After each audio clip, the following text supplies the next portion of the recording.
ọjọ́ mẹ́ta. Yes, ma'am. Gbogbo ní nǹkan sà. Adúpẹ́ o. Apáṣẹ yìí dé wọn. Èmi wọ́n á jà. Ẹ pẹ̀lẹ́ sà. Ẹ ṣé.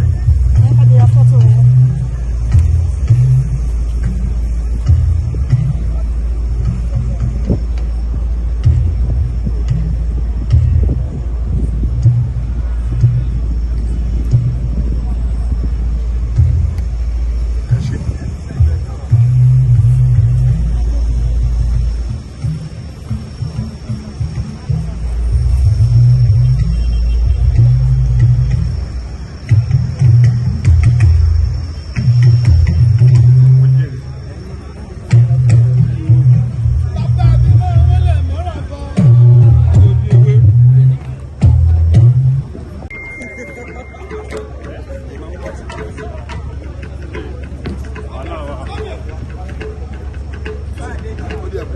Ẹ̀fẹ̀ jáde lọ́yọ̀ àbí.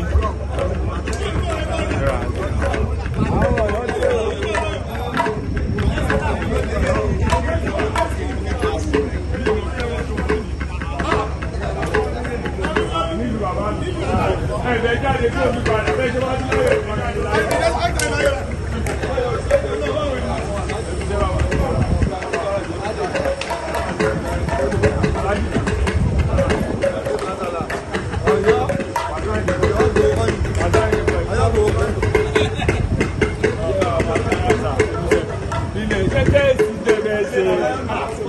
Ọ̀yọ́ lè wà jẹ́jẹ́ bá ti ṣe tán ẹ bá lọ jẹ àmàlà Ọ̀yọ́.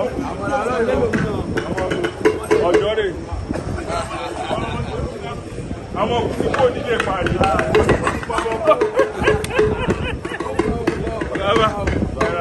Gbogbo ilé ẹkú jẹ́ o.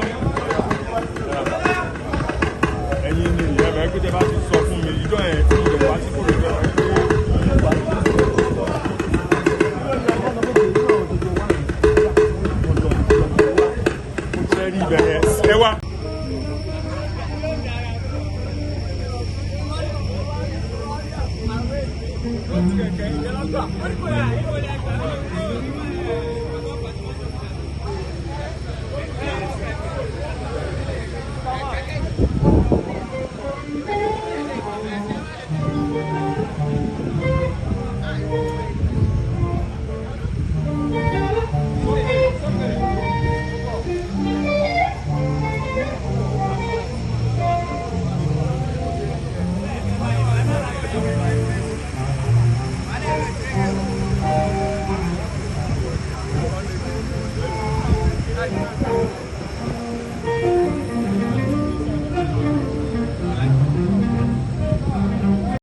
Thanks for watching this video. Please don't forget to click on the subscribe button. Kindly comment and share. We drop new videos daily. Thank you.